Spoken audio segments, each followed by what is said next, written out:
We start. So, welcome to the Blue Brick Wall. It was meant to be a beer bar and a cafe that served you food for the stomach. But we thought we should add a few more things to it and serve you food for thought. So we had a literary evening a few days ago, and this is the first in what we hope will be a series of what we are going to call the BBW Talking Point. And today we are going to be dealing with a burning hot topic, the electoral bonds. As we know, the verdict was passed a few days ago against the electoral bond scheme. And one of the persons behind the petition, in fact, he is a co-founder of the Association for Democratic Rights. That was the lead petitioner in this case against the electoral bonds in the Supreme Court, Dr. Jagdeep Chhokar. He happened to be here. Jagdeep is a multifaceted personality. He has been an engineer, a manager, a management professor, dean of the IIM Ahmedabad, and now a civil rights activist. He is also one of the petitioners for the case that sought to revoke the remission of the rapist of Bilkis Banu.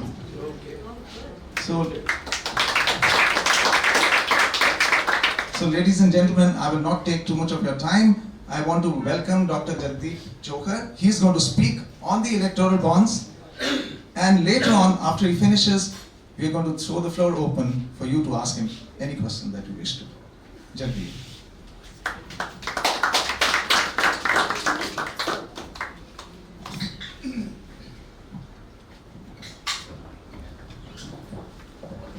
Thank you, Kishore, for that wonderful introduction. After all, what our friends thought. Before I say anything, I must say that I am indeed honored and privileged by the presence of Mr. Saeed Mirza. When I saw him come up the stairs, I jumped out of the chair and I sat in it right now after that. Thank you very much for coming. The issue of electoral bonds is a little complicated. I'm sure all of you have heard of it because, if you have come here to listen to this talk for some time, you obviously know what electoral bonds are and what are their implications. So I will quickly go through what electoral bonds are, what the judgment is. I said quickly because I am not able to lecture for a long period of time. I will very quickly tell you what it is and then we will discuss it. I am more comfortable in discussion. So as you perhaps know, electoral bonds were introduced in 2017 in the budget speech of the then finance minister, who unfortunately is no more. And in that speech there were two paragraphs. The subtitle of those two paragraphs was Transparency in Electoral Funding. And in the first paragraph he described how for the last 70 years we have not been able to do anything for electoral funding. And second, he said, now I will tell you what we are going to do. And in the second paragraph he introduced the concept of electoral bonds. Everybody was very happy that electoral funding is now going to be cleaned up. Then in the afternoon, as is customary, he held a media interaction. And in the media interaction, as reported by the Indian Express of the next day, he said the bonds will be bearer in nature. The name of the donor will be anonymous. That is when alarm bells started ringing in our heads. And in a kind of a sarcastic way, I've been saying since then that I'm looking for a dictionary which says that transparency and anonymity are synonymous. So we've been at it since then. We followed this petition right in 2017 itself, even before the scheme was notified in 2018 in the next budget. So the petition was filed beforehand, and the petition was filed by two organizations. One is the one I work with, Association for Democratic Reforms, not as rights, as Kishore said. We are reforming people, we are not writing people. Writing in the sense of rights, not W-R-I-T-E. So, ADR and Common Cause filed the first petition. Subsequently, 3 other petitions were filed, but ADR, as if you read the citation of the judgment, it says Association for Democratic Reforms and another. So the mysterious another is Common Cause, a very well-known civil society organization. So when the scheme was notified and the details came through, it turned out that the scheme for electoral reforms, electoral bonds, amended 4 other laws. It amended the Companies Act. The amendment was that companies were required to, first of all, only profit-making companies could donate not more than 7.5% of their average profits for the last 3 years. This limit of 75% was removed. Yes. 7.5% was removed. There was no limit. The second provision was that a company giving money to any political party had to declare the name of the party and the amount. That requirement was also removed. The net result was that any company, whether profit-making or loss-making, could donate any amount to any political party they wanted. So this was the first amendment. The second was to Representation of People Act, where section 29C says that a political party must keep its accounts and so on and give a copy of the accounts to the Election Commission of India, declaring every contribution above rupees 20,000. In that section, a proviso was added that what they received through electoral bonds need not be disclosed. The Reserve Bank of India Act was amended, which says that Reserve Bank of India is the only institution in the country which can issue something like promissory notes, currency notes, etc. The State Bank of India could also issue it.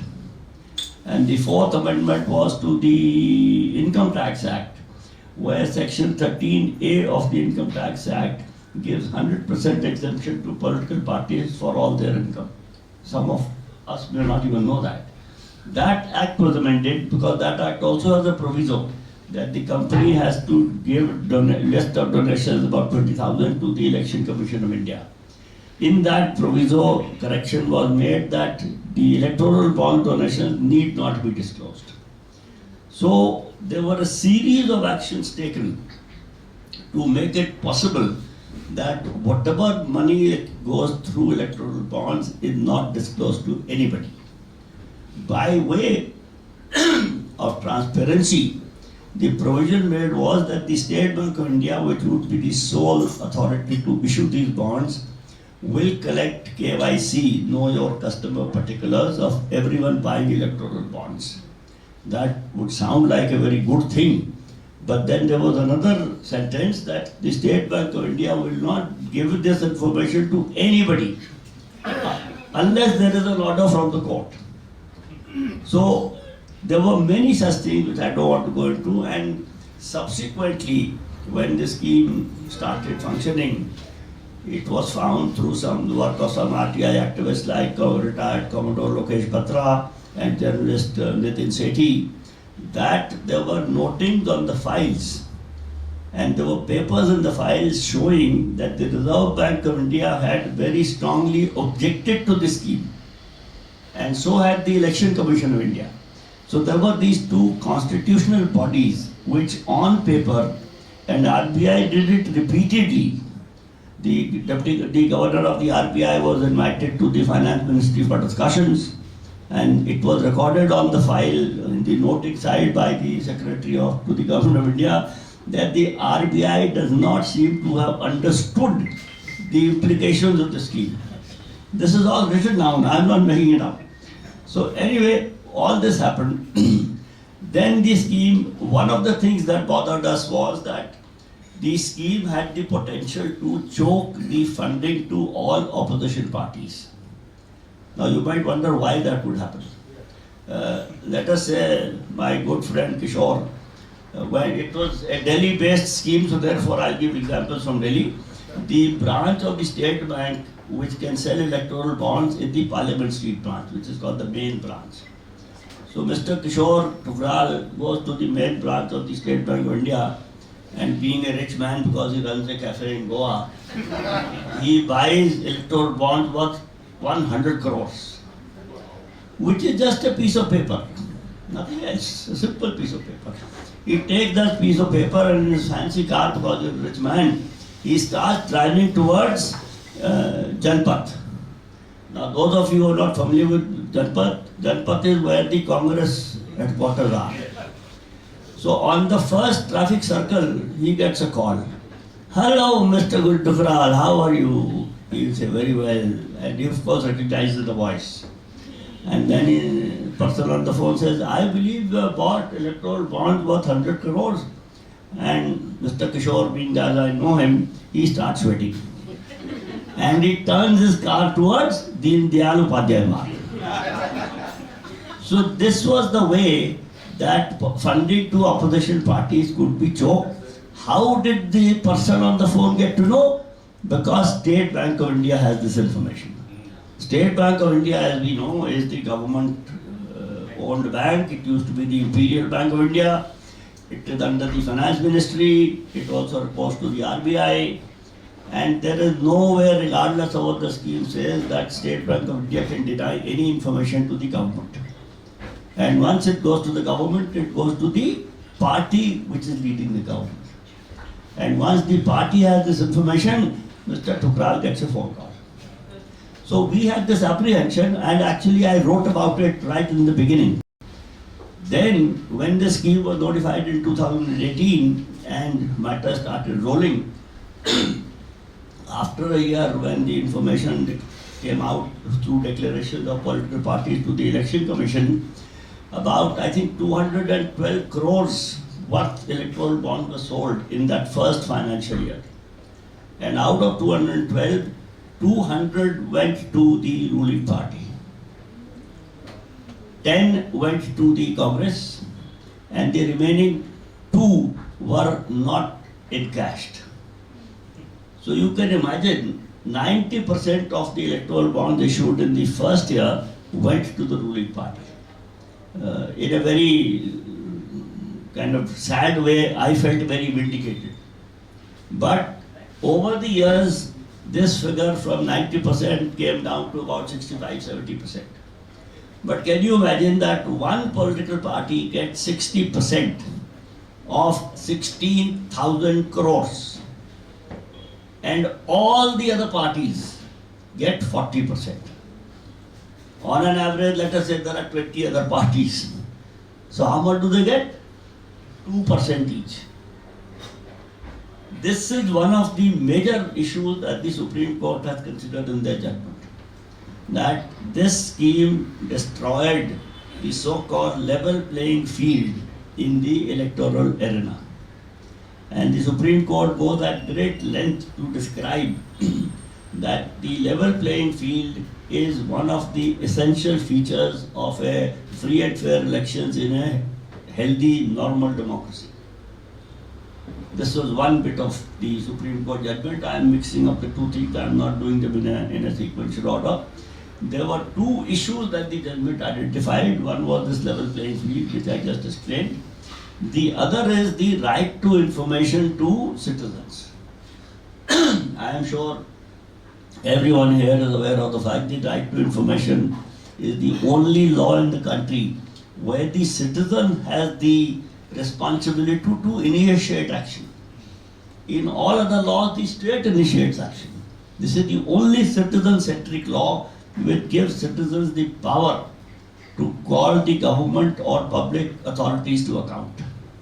Now, way back in 2001, 2002, 2003, we, as in the Association for Democratic Reforms, had moved the High Court and the Supreme Court to make candidates contesting elections to State Assembly and to Parliament declare criminal cases pending against them.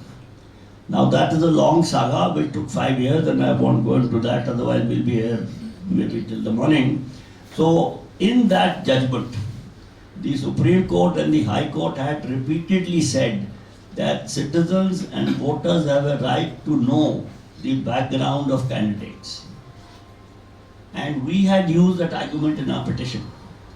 Interestingly, or I should say sadly, in one of the hearings in I think 2019 or something, the Attorney General of India actually said in the Supreme Court, and I happened to be physically present in the court at that day, the Attorney General said, citizens have a right to know where do the candidates get their money from. Why do they need to know where do the political parties get their money from? And when he said that, there was a hushed silence in the court. Everybody was wondering what Mr. Venugopal said. So Supreme Court again has gone into great depth on this issue and said that there is a very close nexus between the candidate and the party. Particularly because on the EVMs, it is the symbol of the party which is displayed. So, following that analogy, the court has said that if a citizen has the right to know about the sources of money for the candidates, it also has the right to know the source of money of the party. The third major argument or important thing in the judgment is the 7.5% limit. The court has gone back into history and it has quoted a judgment of 1954, I think, given by the then Justice Chagla of the Bombay High Court, where a shareholder of Tata Iron and Steel Company had objected to TISCO giving a donation of money to the Congress. This case went all the way up to Justice Chagla, and in that case Justice Chagla wrote very eloquently that India is a nascent democracy.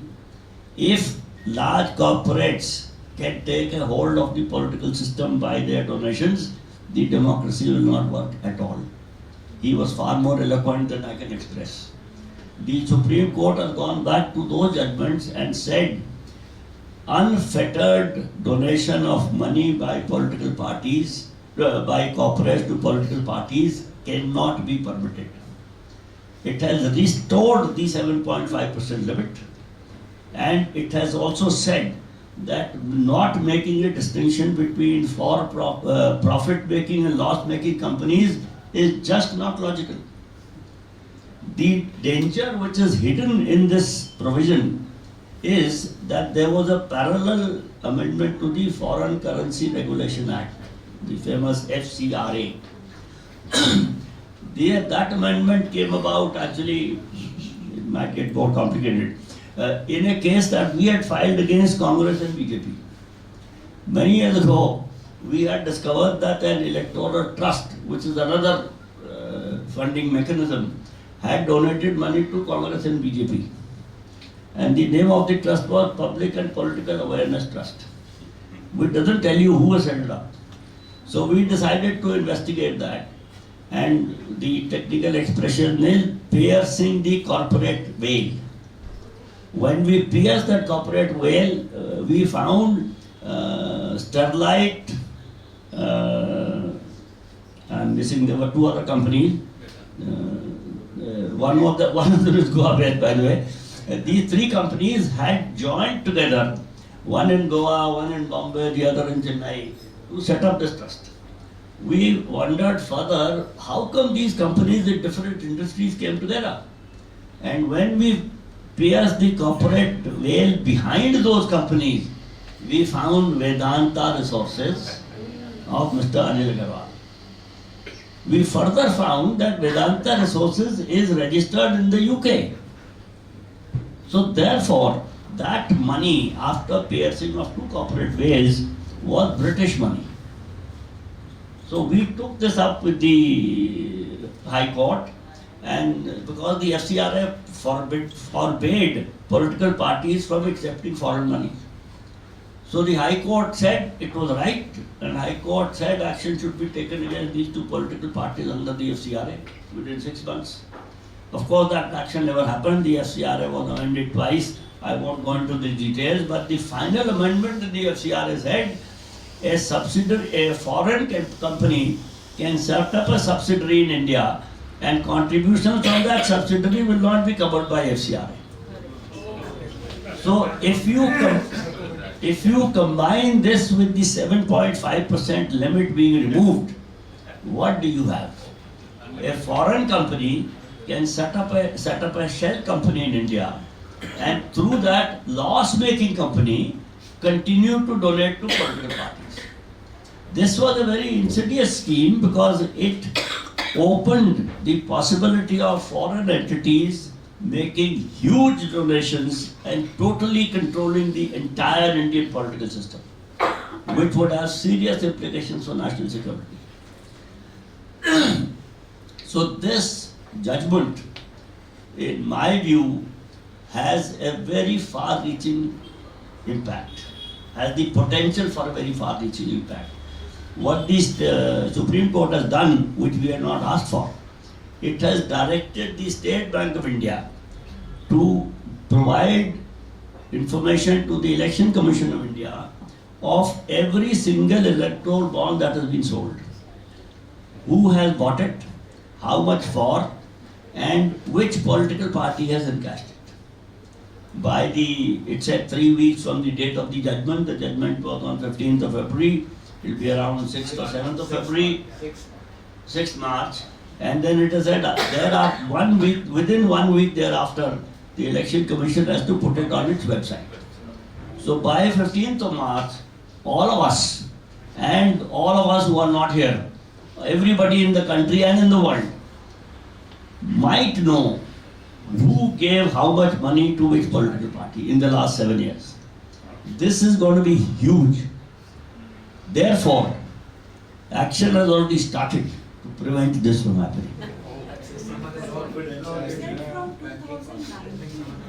17, 18. Well, the order says 19 because, so, thank you. You really know what I'm talking about. There was a hearing in the Supreme Court on 12th of April 2019, and the then Chief Justice had recorded a couple of things. One of which was that this petition raises weighty issues which have a potential to affect the entire political system in the country. Supreme Court saying this. The other thing it had said that the Election Commission should ask political parties what donations they have received, and the party should send it to the Election Commission in a sealed cover. So those sealed covers are still there, I hope, with the Election Commission. But the defect in that order was the Election Commission can ask a political party how much donation you have got. According to the scheme as it was originally formulated, the parties were not supposed to know who has given them this. So a party would be perfectly justified in saying we have got 10,000 crores in electoral bond, but we don't know who's given it. So that information is not likely to be appropriate, and this defect in the judgment also will have to be corrected. But given the spirit of the judgment, I am sure it will be corrected. So, as I was saying, action to prevent this from happening seems to have already started. There was a report in the Times of India here in Goa 2 days ago, which said, sorry? No, which said that there are some banking rules, old banking rules, which prevent such information to be disclosed. Now, my argument, which I will hopefully use, or I hope I don't have to use it, is that the expression electoral bond came into official parlance in 2017 in the speech of the finance minister. Before that, this expression electoral bond did not exist in the country. Now, if there are any, and everything that had electoral bonds in it has been declared unconstitutional by the Supreme Court. So if there is any rule prior to 2017 which says the details of customers of the bank should not be revealed, cannot apply to electoral bonds because there were no electoral bonds. So whatever is done to prevent from happening will also have to be dealt with. I mean, I don't want to say fought, I'm not the fighting type. So we will have to deal with it through whatever constitutional means we have at our disposal. This talk of ordinance is of course very widespread, but I personally think an ordinance is unlikely, because how many laws will they amend again through the ordinance? Because there are 5 or 6 laws which have been amended and which have been declared unconstitutional. So will they go around and declaring them constitutional again?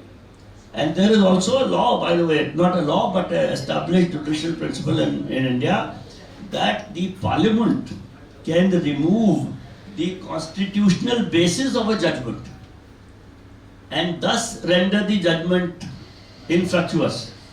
But it cannot just render the judgment infructuous without any rationale. So if all those acts are reinstated, the amendments are reinstated, what would be the constitutional principle behind that? That again will have to be challenged in the court. I don't, there's no question of my saying ordinance cannot be issued. I mean, there is something which says, ye hai to mumkin hai, etc. So everything is possible, but whatever is done will have to be dealt with.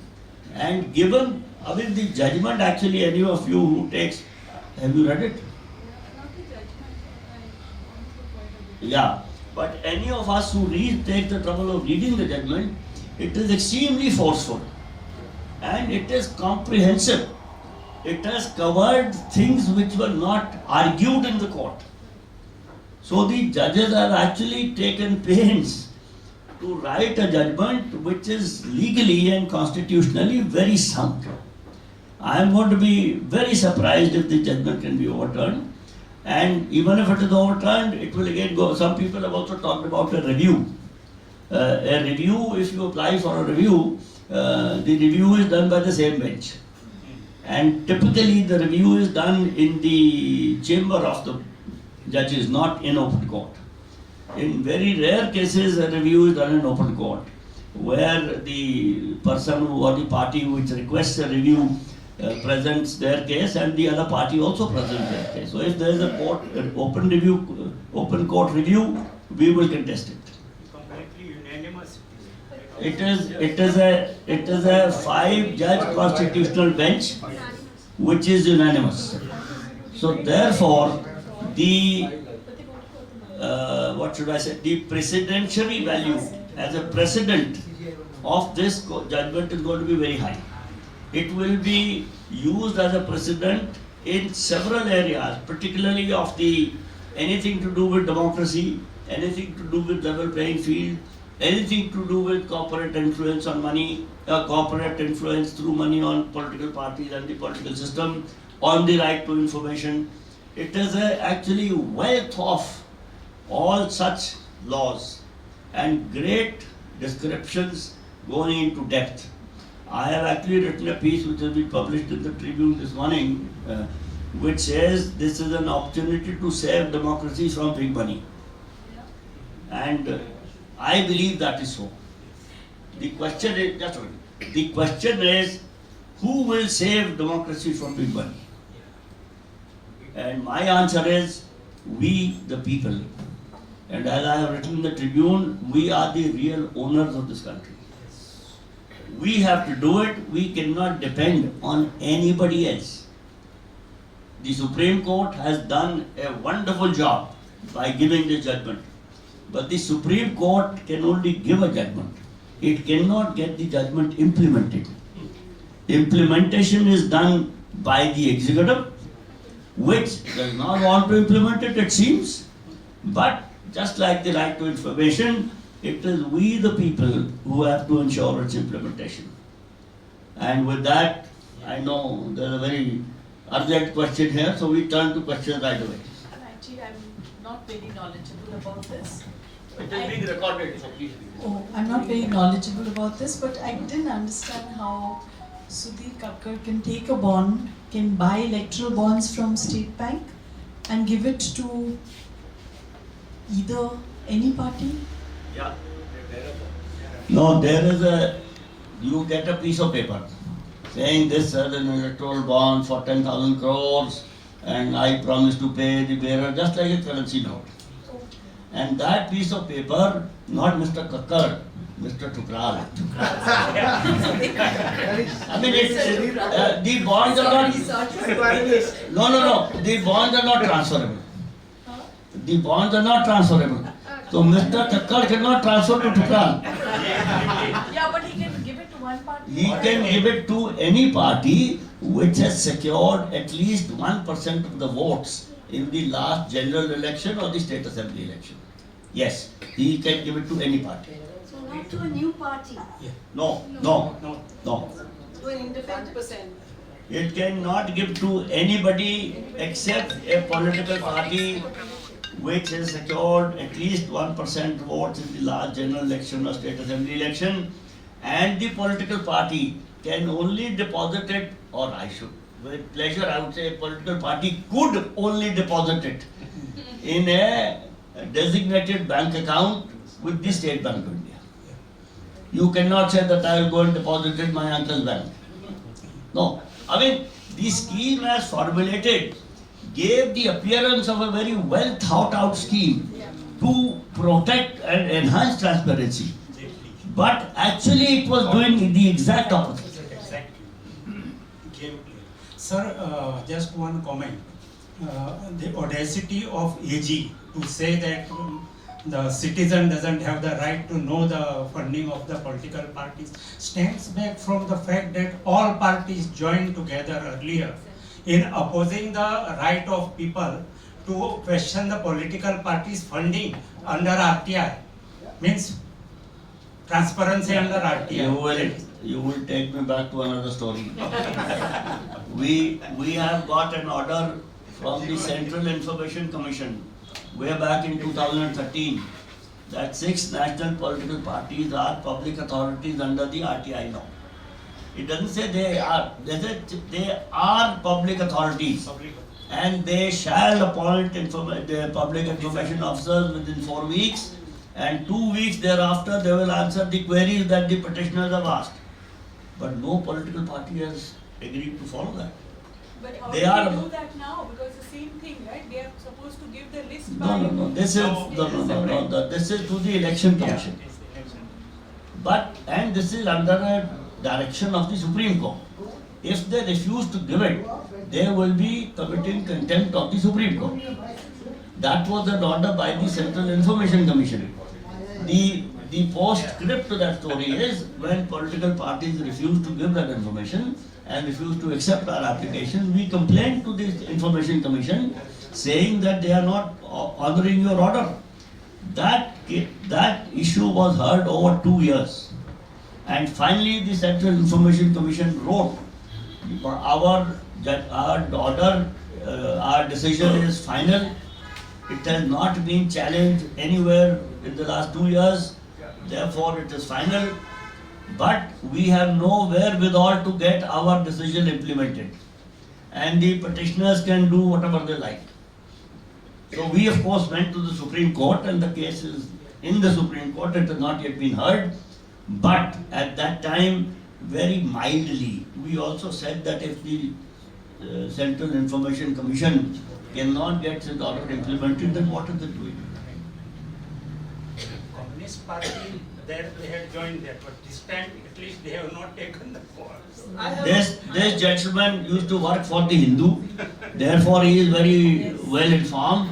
And sir, this is not a press conference. I can answer your question very well, but I think we should. But don't you think this order by the Supreme Court, which you are saying is well thought, has come a little too late, because just 2 months before the elections are going to take place? So what is the implication of it for the ruling party? And second thing is, through this order, will the citizens be able to know how much party got how much money? You are also from the media, ना? वो पता लग जाता है citizen और media वाले में बहुत फर्क है. Anyway, to answer your question, there are 2 ways of looking at it. in Urdu, Mirza Sahab is here. एक तो है कि देर आए दुरुस्त आए, which translates into English, it is better late than never. This judgment could have come another 5 years later, or it need not have come. So we are grateful for small mercies, number one. The other saying is, बहुत देर कर दी हुजूर आते आते. If it had come 7 years ago or 5 years ago, then instead of 16,000 crores, maybe 4-5,000 crores would have gone. So, as the friend of mine and a journalist, Paranjay Goa Thakurta has written, too little, too late, but better late than never. Okay? Yeah, my second question is, will citizens be able to know? Of course. No. When State Bank of India gives this information to the Election Commission of who has bought electoral bond worth how much when, and which party has cashed that bond when, the relationship is clear. So will this be regular or just one time? The information which will come on the... No, this will be one time because the electoral bond scheme has ceased to exist. It does not, that's why I said it Any would. funding in future, will it be transparent? Do you see that? Well, this is a very nice question. The funding in future will be as transparent as it was in 2017. You see, I mean, I am putting it lightly, but the question, it is a very valid question.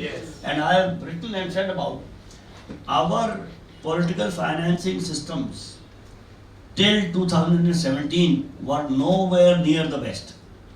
There were serious problems, and we were fighting those since 1999. All that he is talking about is we have been trying to get transparency into political funding since 1999, and we have not succeeded. But in 2017, an additional cap of secrecy was put under the garb of transparency. That additional cap has been removed.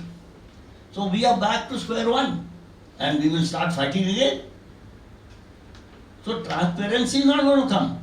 But, I wrote a piece that there was life before electoral bonds and there will be life after electoral bonds. A kind of a scenario is being made that, removal of electoral bonds will create chaos, havoc.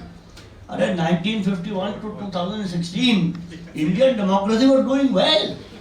The whole world applauded Indian democracy. So it is not that Indian democracy was bad. We know it was bad. But it did very well. So it is not that this was the panacea. And also its removal will also not be a cure-all. The diseases will remain. I mean, I'm sorry, this is a bad example and I admit. It was like COVID. COVID came. Our lives were difficult even before COVID. There were all kinds of diseases prevailing around. But now COVID is gone. We are back to square one. So we will be back to square one.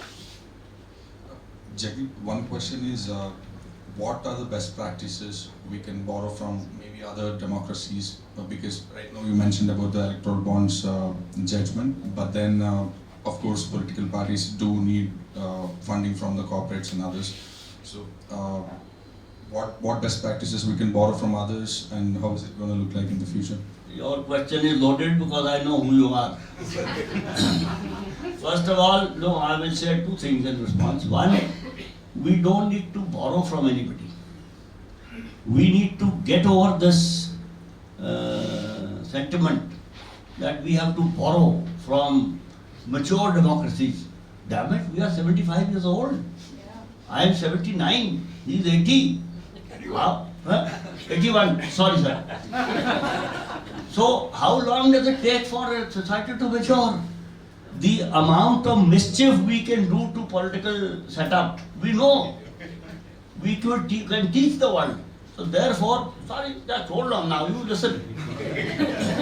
So we don't need to learn from anybody. Number two, why do political parties need money from corporates? Good question. Good. Why do elections cost money? Yes. Election. This is a rhetorical question. Please take the mic away from it. No. The political parties need a lot of money because political parties are not internally democratic. This is the biggest, by far the biggest and most fundamental problem with Indian democracy. We go around touting to the whole world that we are a vibrant democracy. We are a vibrant democracy. And what are the pillars of our democracy? Yeah. Buying words. Who are the pillars of our democracy? Who claim to uphold democracy? Political parties. Is any of the political parties internally democratic? Law Commission of India said this in writing in 1999, that there cannot be a superstructure of democracy standing on non-democratic foundations. And I said this in a television program that our democracy, I used the Hindi program, and I said, "Hamara loktantra khokra hai," which means our democracy is hollow. People got after me saying, "You are defaming our democracy." Oh, at that time, anti-national was not discovered. So, the reason, and I give you a practical example of why this non-democratic functioning of political parties requires more money. A party airlifted a candidate from Hyderabad several years ago and airdropped this person in Moradabad, thinking that he can get votes in Moradabad. I will not name the person, but I'll give you a hint. He was a very good cricket player. So when he landed in Moradabad, the Congress workers in Moradabad refused to distribute his flyers. Although he was offering 200 rupees a day, when the going rate was 100 rupees a day. And they said, what about our local people who were hoping to contest this election? Of course, the story goes on that he then paid them 300 rupees a day. And therefore, They all went to work. sorry? Then they all went to work. Then they all went to Principal work. fee, but they went to work. This is why they need. This is why they need money. The political party, the selection of candidates is a purely arbitrary phenomenon, a decision made by a coterie or a supremo or the high command of the party. The members of the party have no say. As a matter of fact, let me also add, most of our parties do not even know who their members are. So they need money because the political parties are not democratic. And this blind belief in elections cost money, digital media cost money. Why?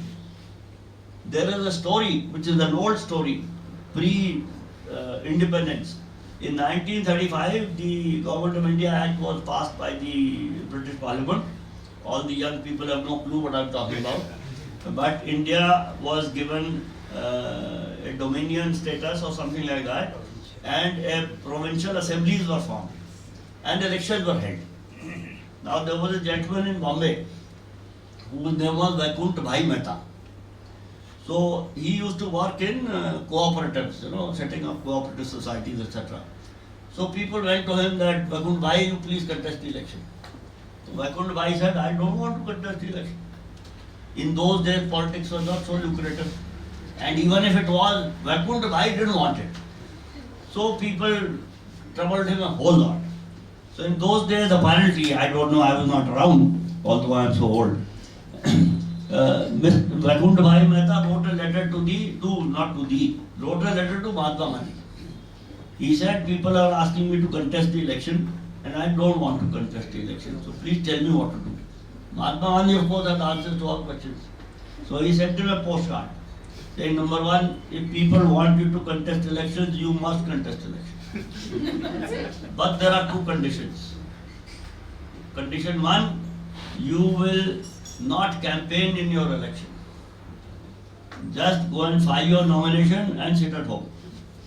Number two, don't take any money from anybody.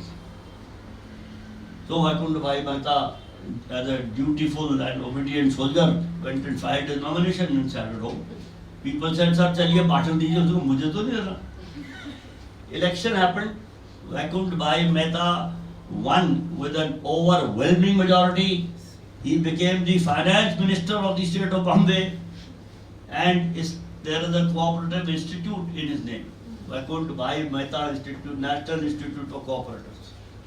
So my dear friend, elections can be won without money, and you don't have to buy ad space on commercial televisions to inform voters. If you stay with the voters the previous 5 years or previous 10 years or previous 15 years and hang around with the voters, they know who you are. But can it happen today? Yes, it can. Yes, it can. If anybody, there's another problem. People say, this fellow has won the election, now it is his job. The losers also have a responsibility to work in the same place. I go to, let us say I go to Tripura and contest an election. And I say I'll do this, I'll do that. And then I lose the election. I come back to Delhi or Goa and I sit quietly.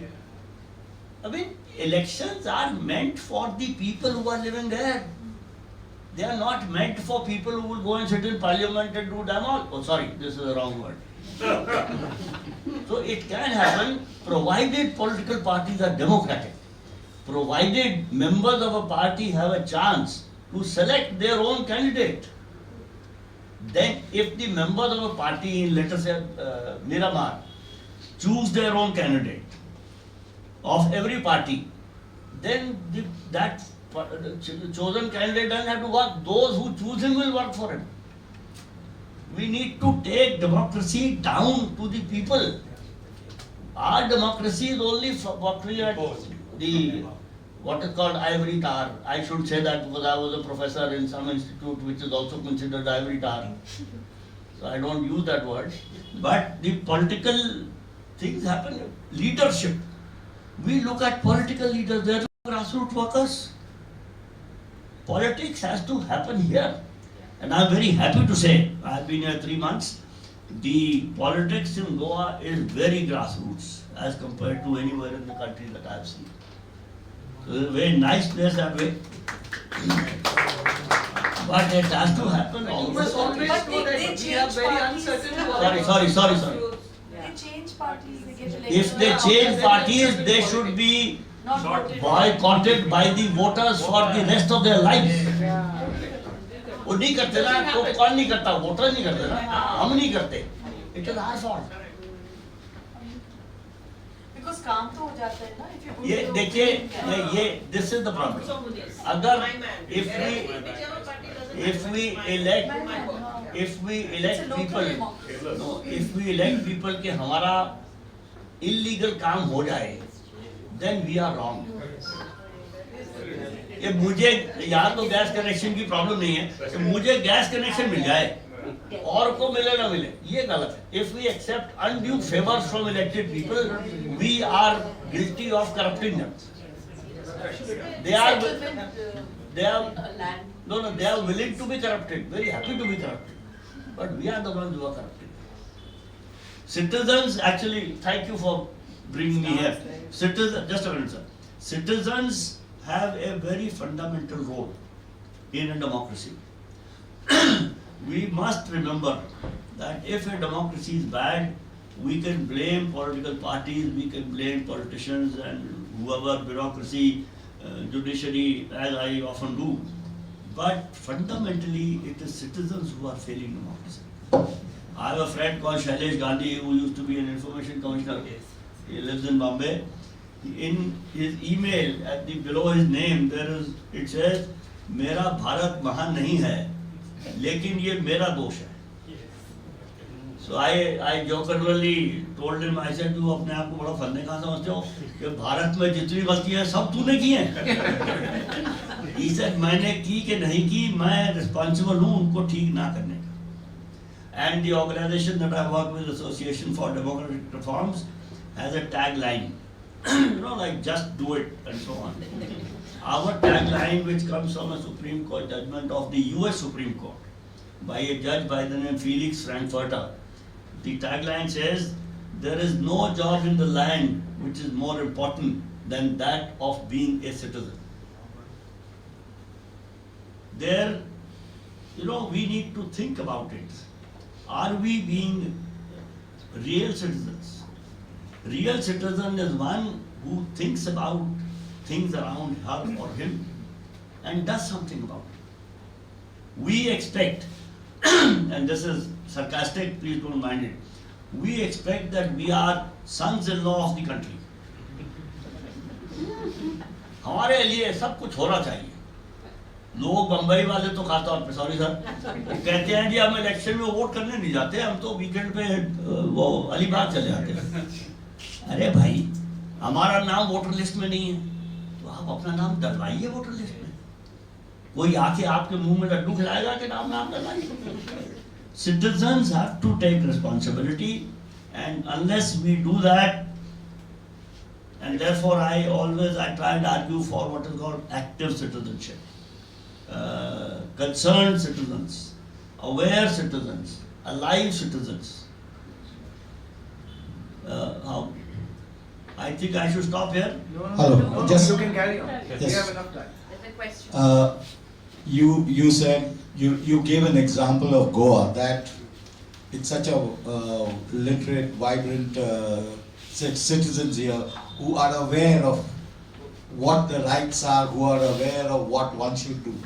But when we look at the rest of the country, when we go further to, I don't want to state any state or anything of the sort, but when we go towards certain rural areas where it is mass electronics which take place, how can we improve the system then?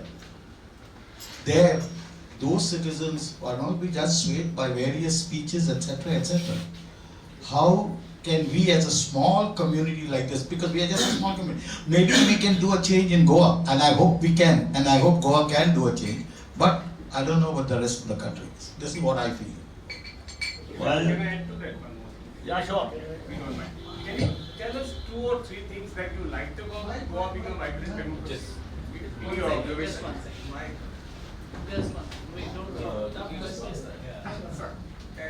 Because so that The mic is coming to you. You have to repeat the can be heard question. downstairs. If you don't mind, sir, adding to that question from the gentleman, you mentioned good things about Goa. I would like to know 2 or 3 things in your observation which you found out that gives an example of vibrant democracy or awareness of the citizens, if you don't mind. Thank you. So you can sit down. I can't see that. That's okay. Oh, No.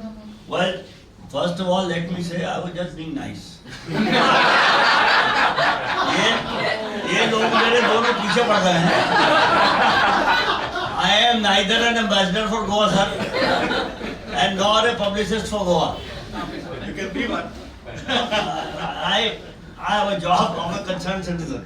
I don't have time to do any other job. You see, to answer your question first, let me relate a story. I happened to go to Jharkhand some 2 or 3 years ago. Has anybody here heard of Patthar Gadi?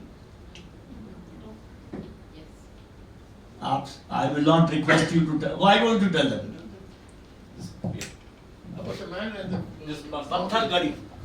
The mountain man. No. Patthar Gali. Patthar Gali. Patthar Gadi. Gali. Patthar is a stone and Gadi is dug into the earth. Now,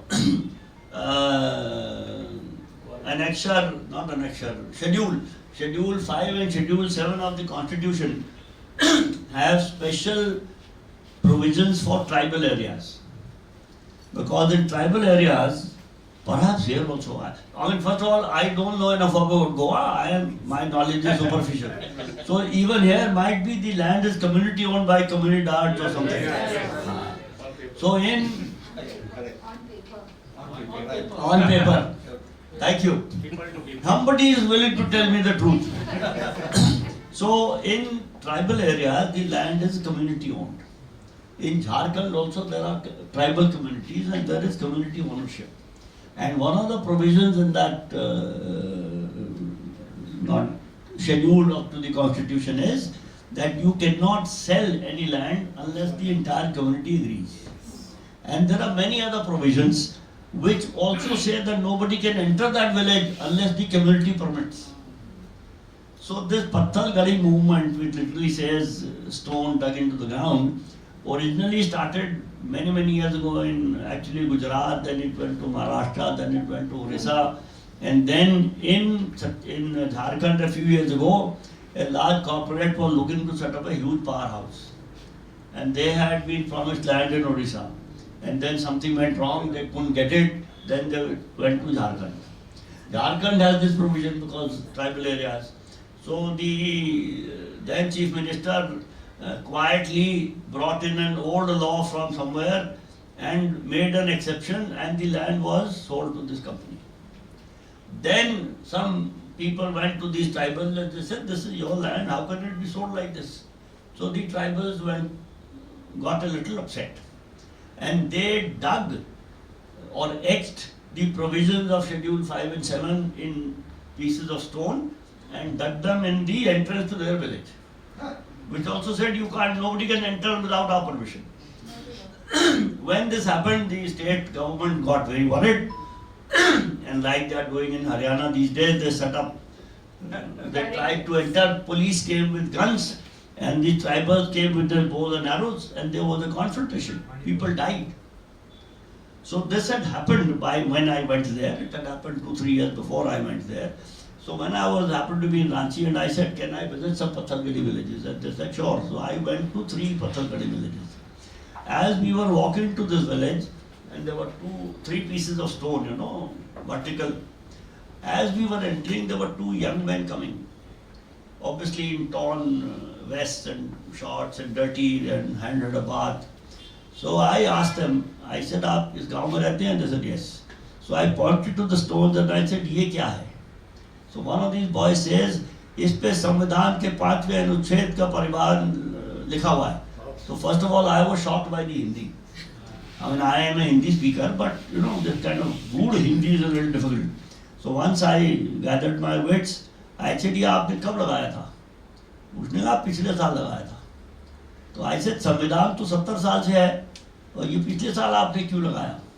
This young man said, 70 साल से संविधान हमसे छिपा के रखा गया था. This answers your question. Those people whom you think they get swayed by this, that, the other, and now I'll be nasty. We don't get swayed, as if you don't. Those people don't know. They have been kept ignorant. Just like we have been kept ignorant.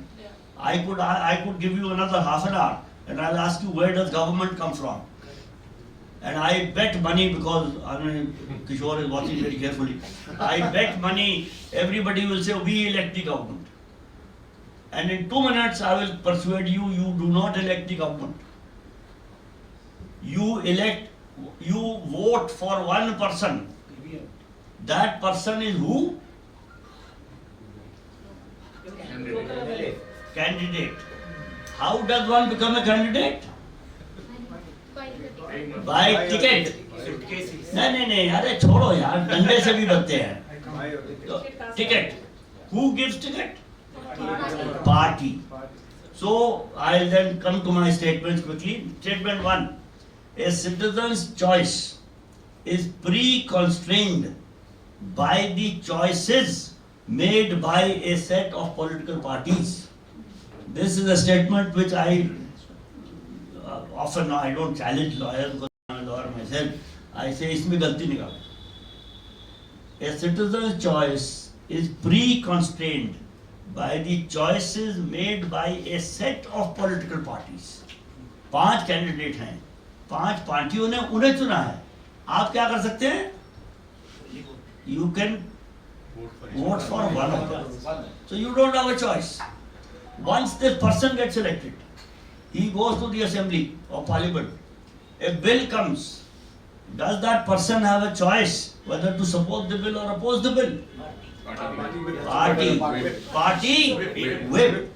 And in Hindi speaking areas, I asked, what is the meaning of a whip? वो कहते हैं hunter. मैंने कहा hunter भी अंग्रेजी का लफ्ज़ है, हिंदी में बताओ. वो कहते हैं चाबुक. So, statement 2, a so-called elected representative the choice of a so-called elected representative is totally controlled by the political party. इन दोनों स्टेटमेंट्स को इकट्ठा करके पढ़िए और फिर बताइए गवर्नमेंट कहाँ से आती है? हम चुनते हैं, आप चुनते हैं, पॉलिटिकल पार्टियां चुनती हैं, और पॉलिटिकल पार्टी क्या हैं? डेमोक्रेटिक नहीं है। क्या हो रहा है इस देश में? जैसे उस यंग मैन से संविधान छुपा के रखा गया था, हमसे ये छुपा के रखा गया है कि सरकार कहाँ से आती है। सरकार हमसे नहीं आती भाई यार, सरकार पार्टियों से आती है। तो we all have to educate ourselves as citizens, and we have to educate even those people whom we in a way look down upon, which is very nice. Not very nice. No, please don't take it personally. It's not that, but it's a fact, Ron, if you look around. It is a fact, but we need to change that fact. We cannot accept that fact. Shailesh Gandhi does not accept that fact. वो जिम्मेवार है इसका। आपने एक और कोई सवाल था इसी के साथ? हाँ। Thank you very much for the speech. It's excellent, and also for the great effort that you made. Just coming back to this, the anticipation by some of these newspapers about how this part of the judgment could be subverted, perhaps by saying, you know, we have a banking rule which doesn't allow us confidentiality, etc. Is it possible that if they do come up with that argument, that the courts can sort of suo motu, say, you know, from a constitutional point of view, we will overrule that rule? Can they do that kind of thing? No, first of all, courts did not do it suo motu. We will go to the court. We are itching to do that.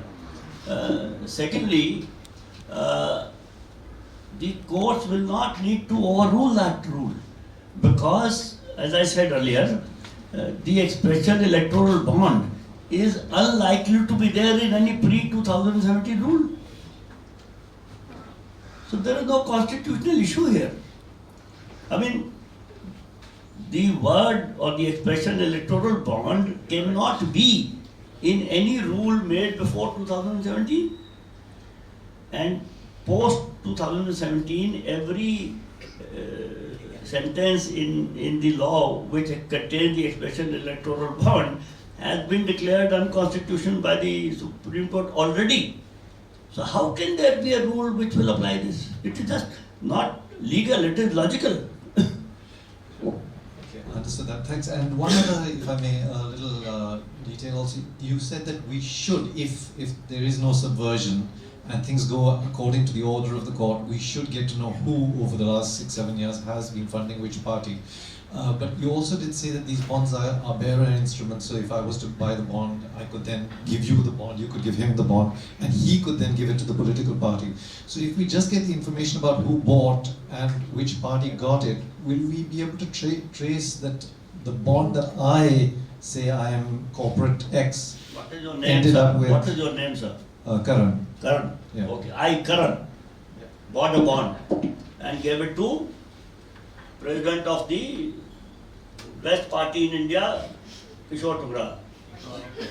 Now this is another, thank you, this is a very important question. It helps me explain something else which I did not. When this scheme was introduced, it was said it is completely anonymous. It shall not have the name of the buyer or name of the party, etc., etc. There is no distinguishing mark on the bonds. A journalist by the name Poonam Agarwal purchased a bond for 1,000 rupees. The only 1,000 rupee bond that has ever been purchased. Because it is all 10 lakhs and above, or 1 crore and above.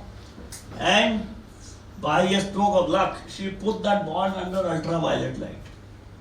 And there was a unique alphanumeric number visible in ultraviolet light.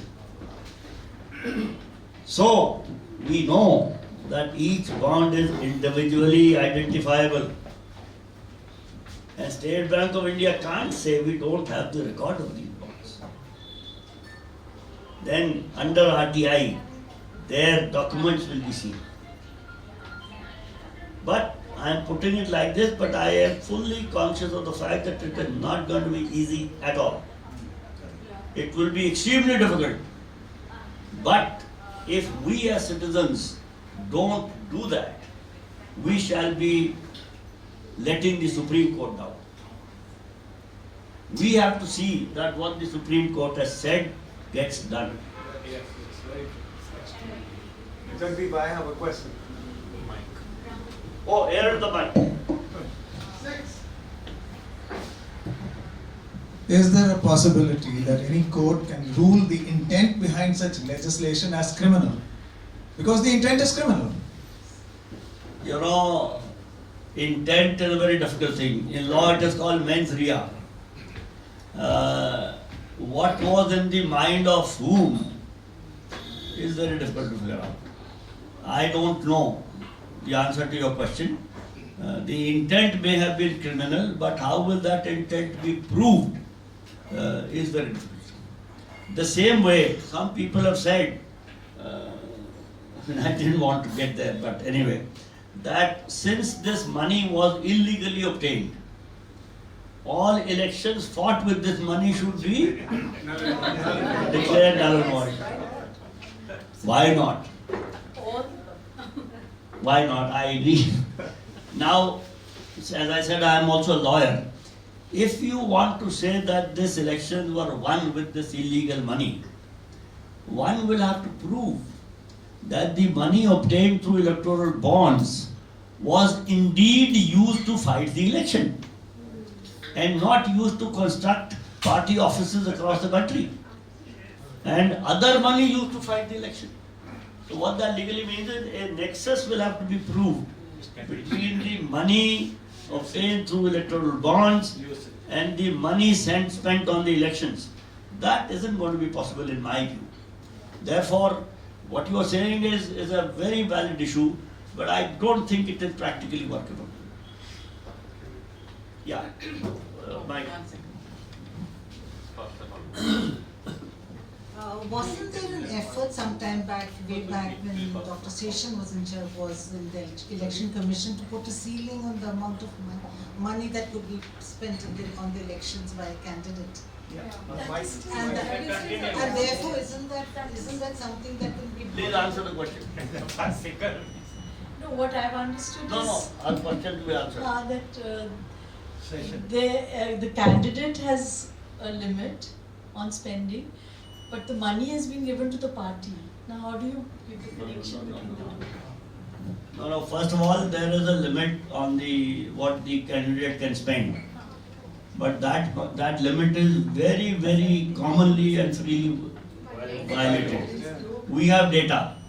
In the 2009 election, we analyzed there are something called election expenditure affidavit.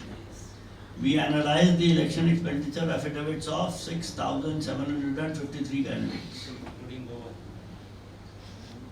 And out of those 6,753, there were 4 candidates who had exceeded the limit. They had of course lost the election. 30 candidates had declared that they had spent about 90 to 95% of the money. So 6753 minus 33 is 6750 or something, 99.9 recurring percent. Said they had spent only 45 to 55% of the money. One chief election commissioner at that time said if this is the case, the limit should be reduced and not increased every time. So that limit has no meaning. At the same time, even legally speaking, as she was saying, the political party has no limit. So what Mr. Seshan, that limit exists, but it is ineffective. It's for the person, candidate, not No, for the even for the candidate, it is not working. It is not working. Yes, sir. I think this is only half the battle because after the figures are available on the website, we will have to see what is the benefits received by those who have donated. So that is going to be a bigger battle.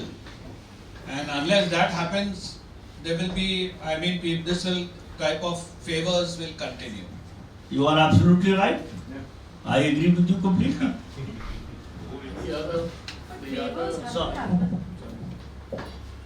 And the other issue really is that we actually believe that the money from these electoral bonds are the only kinds of money that are being used. We're completely unaware of another parallel economy that's also running. We're in entire Indian bulk. That's occurred. The point is the amount of money unleashed on any election is frightening. So then those two young tribal boys in that village, and they say, you answer the Constitution. By and large, we are aware of the Constitution, but 75% have been left behind. They have no idea of what's really happening, and therefore, that is the real battle. We are aware and we don't do a thing. By and large, I think most of us don't really participate as we ought to as citizens. And we are the people who are we are aware. We don't. That's the tragedy of our country. This is a statement that I'm making, but this is, I believe and I've seen it happen, and this is the truth. The point here is that... No, just a minute. You are absolutely right, sir. The money through, first of all, please sit down. I feel under pressure. I'll come back. The money, we first traced the money several years ago when we got copies of income tax returns of political parties after a 3-year battle under the RTI. When we got those copies of income tax returns, we found that the companies declared thousands of crores of income and pay no income tax. Then we thought we had found something great. Then we looked into the law and we discovered section 13A, which I mentioned, that the income is 100% exempt from tax. Then we said, what is the source of this money? So under section 29C, we went to the Election Commission. You may not understand this, but we got the declarations of the source of money through the Election Commission. And we discovered that the source of 80% of the income of political parties was unknown, even then, without electoral bonds. And even if you take the money declared in the income tax return as the total income for a year, it is not even the tip of the iceberg of the money that they make.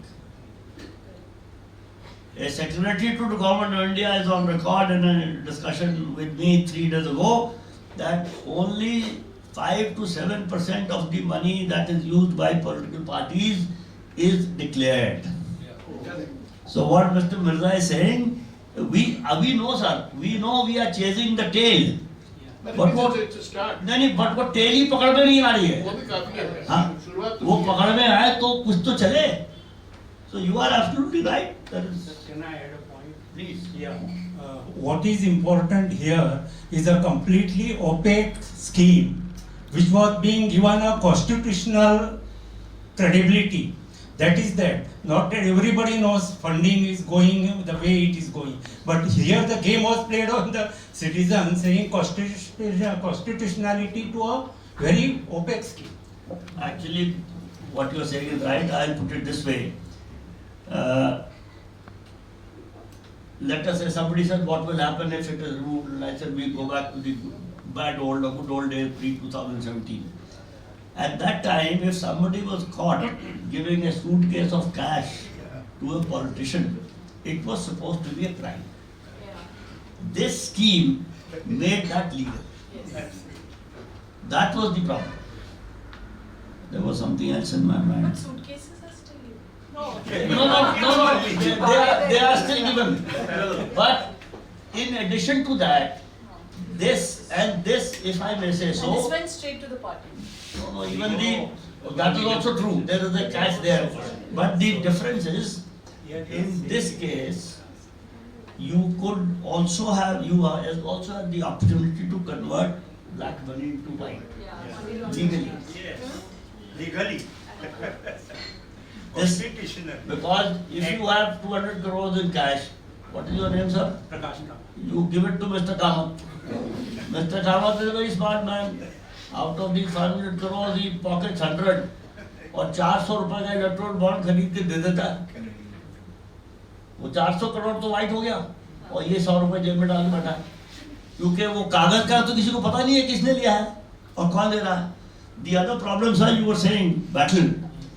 I am told by some people, and I don't know how true it is, that they have followed the money trail of some parties. I don't even know that. But you get all kinds of mixed information, then you want to make sense of it.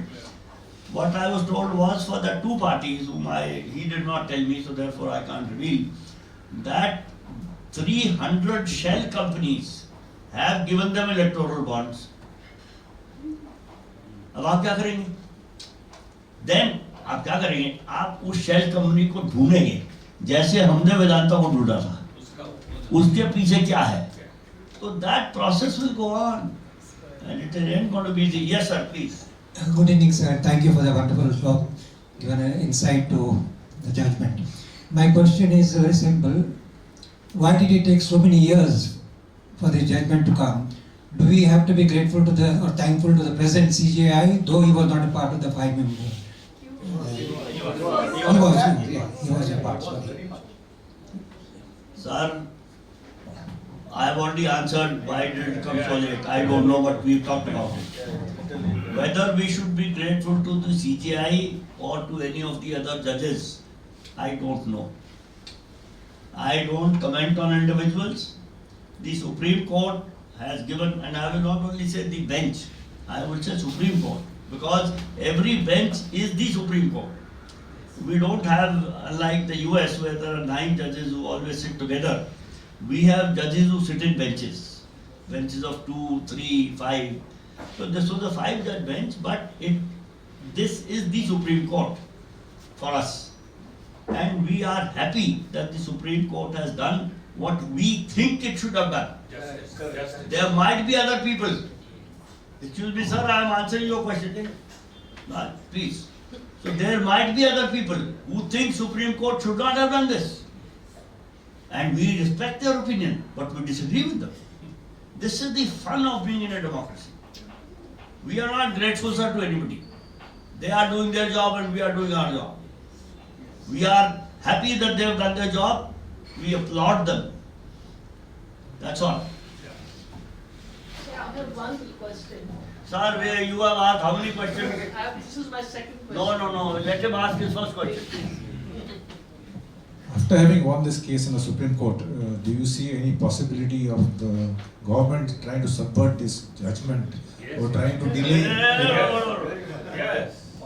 How are you prepared to face it? And as citizens, what are we to do? Sir, you have come late. But you should have heard what I said earlier. Sorry, I will not repeat. If you were downstairs and you were not paying attention, I will then particularly not repeat. नीचे एक minute मजा लेने दो. नीचे बैठ के गप मार रहे थे. मैं यहाँ अपने तेल निकाल रहा हूँ.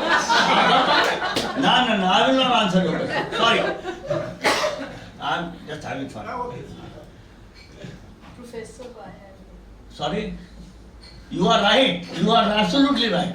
I have this serious problem because having taught for so many years, I am used to treating audiences as students, which is a very bad thing to do. I agree, and thank you for pointing it out. I am sorry, sir. No problem. It breaks the morality of that. Yes, young lady. I understand most of these efforts you're still chasing the tail, and so there's a lot of work to be done. But is there any parallel effort around how the parties spend the money, where they spend it, auditing that and tracking that? I'm sure there's similar. There is effort, again with very limited success, because there is so much mischief going around. It is very difficult to break through it. But effort is going on. How do they spend? Where do they spend? Actually, when I am asked, sometimes I am asked, what can be done to make Indian democracy better? As if I know it all. So I pretend to know. And I say 2 things need to be done. One is political parties should be made internally democratic. And 2, the finances of political parties should be made transparent. Where do political parties get their money from? How much do they get? When do they get, etc. All those 5 W's, And where do they spend money? How much do they spend? How do they spend, etc. This should be available in the public domain. For this, we went to the Central Information Commission, which I talked about, and the parties refused to follow their direction. and we are in the Supreme Court. So transparency of the money of political parties, they say they work for public causes. जनता की सेवा कर रहे हैं, लेकिन जनता को ये नहीं बताते कि पैसा कहाँ से आया. So transparency of the funding of political parties and internal democracy in political parties, I believe, are two things. If they can happen, a lot of our problem will go away. But I am absolutely certain they will not happen, at least in my lifetime. And I am saying this to you particularly because, in addition to another young man who asked the question, who has gone away because I harassed him 2 days ago. So you are the second young person who has asked this question. The youth have a special responsibility. I mean, there are not too many youth here, but Middle-aged, not. you don't know. You don't know what I'm will 40, so that's all right. That's technically That's all right. middle-aged. No. So, no. The question is 40 or 50. To me, even 50 is young. So it is these young people who have to take care of things. It is the young people who have to take care of things in addition to listening to senior people. And therefore I want to stress this for every young person. I actually, when I speak in colleges and so on, I say, and I tell them, don't look here, out of you, maybe 50%, depending on where you are. If you are in an IIT, maybe 80%. If you are in a Mufassal college in, in Dharwad, maybe 20% will go to the promised land of the US of A. So what will happen to this country? The youth, I mean, I say this provocatively, the youth will suffer. We will die. अब हमारी उम्र में sir और क्या होगा? But the youth have to take responsibility and stand up and be counted. That is the issue. Yes, sir. I want to make one statement. It's not a question. It's a statement. What has been discussed this evening, there's one fundamental principle behind it, I think, which is people and what is our role. If you understand the country and its constitution, just look at the example, say, of the United States of America, and they wrote a constitution. All men are equal, or whatever else that they wrote. Most of those people writing that constitution were slave owners. Very important for you to know. So therefore, who was equal? The writer of the constitution or the slaves? And not just that, not just the slaves. The annihilation of an entire native population behind that. And then you write a constitution. How democratic can that be? Just think it over. What he's saying, think it over, because our system is so corroded and the battle is so long, it doesn't mean we give up, there I durust hai. Theek hai. One step forward, 2 steps forward, but the battle is continuous now. That's where we reach. It's a statement that I made. I'm sorry. You're welcome, sir. Thank you very much for making it. It needs to be made. Permit me to ask one last question. Yeah, last question and then And after that, you will not ask anybody. Go ahead. From what you spoke and the experience that you have, I come to this conclusion that the answer what you gave just now is you're talking about electoral reforms. And if you are very much into this, so if there is anything that we need, any 3 reforms, what would that be in the electoral reforms? What kind of electoral reforms? First of all, I am talking of political reforms. Elections are part of the politics. That's number 1. Number 2, I have already, when I was answering her question, I said 2, and there is no 3rd. Otherwise, I would have told her also. So, is that it? Let me then end with 2 shares. I am not too sure Urdu is very well understood in Goa, but I think. You translate. Oh, somebody said?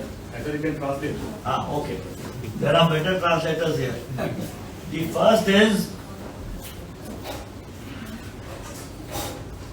Gulistan को लहू की जरूरत पड़ी,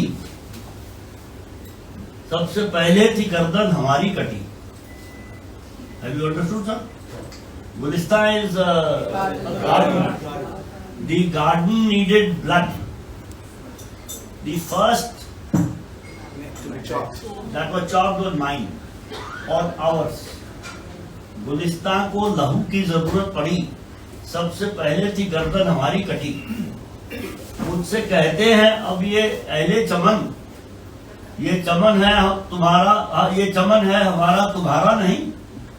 These guardians of this garden, after has been cut, the guardians are telling me this garden is theirs, not mine. ठीक है? This is where we are.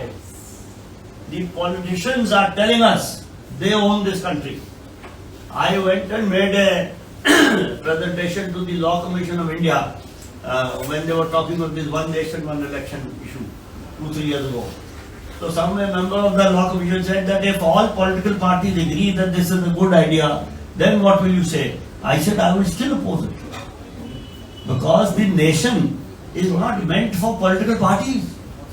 And it is not meant for, it is our nation. As a citizen, I will stand against all political parties and say this is wrong. And political parties contest elections, we vote in the elections. If there were no voters, what will they do? तो पहला तो ये शेर है, गुलिस्तान को लहू की जरूरत पड़ी, सबसे पहले थी गर्दन हमारी कटी. अब ये कहते हैं मुझसे ये अहले चमन, ये चमन है हमारा तुम्हारा नहीं. इसी गजल में, in the same गजल, there is another शेर which in a way is an answer to the शेर, which says, जालिमों अपनी किस्मत पे नाज़ा न हो, दौर बदलेगा ये वक्त की बात है. Did you get it? Oh, you oppressor. Yeah, Zalim. Oh, you Zalim is an oppressor. So zoom करता है. नहीं वो नीचे भी जाना है, नीचे भी बैठे. Zalim is a personal oppressor. It's a zoom करता है on people. It's a Zalim. So why are you getting? NASA. Why are you getting? Very happy. Why you so complacent or exuberant about this state? दौर बदलेगा ये वक्त की बात है. Time will make a change, and times will change, and things will change with time. Mike, जालिमों अपनी किस्मत पे नाज़ा न हो, दौर बदलेगा ये वक्त की बात है. वो यकीनन सुनेगा सदाएं मेरी, क्या तुम्हारा खुदा है हमारा नहीं. Have you understood? No. If you think that you have God on your side, you think it's only your God and not mine. You have a God. So the idea is the arrogance of power. Who do you think you are? And your attitude towards the other, or the oppressed, The governed. the governed. And it's a very powerful line which expresses, I know, subtle, it's also angry, it's a lot of stuff. A lot of things in it. Poet is, I have it at the end of my email. I forget the name of the poet right now. But then since you asked for a poet, let me then give you another one. This poet is famous from Indore, Rahat Indori. He said this in a poem. जो आज साहिब मसनद हैं कल नहीं होंगे. Those who are sitting on the throne today, they will not be there tomorrow. जो आज साहिब मसनद हैं वो कल नहीं होंगे. किराएदार हैं, जाती मकान थोड़ा ही है. They are tenants, they are not owners of this world. So thank you very much, ladies and gentlemen.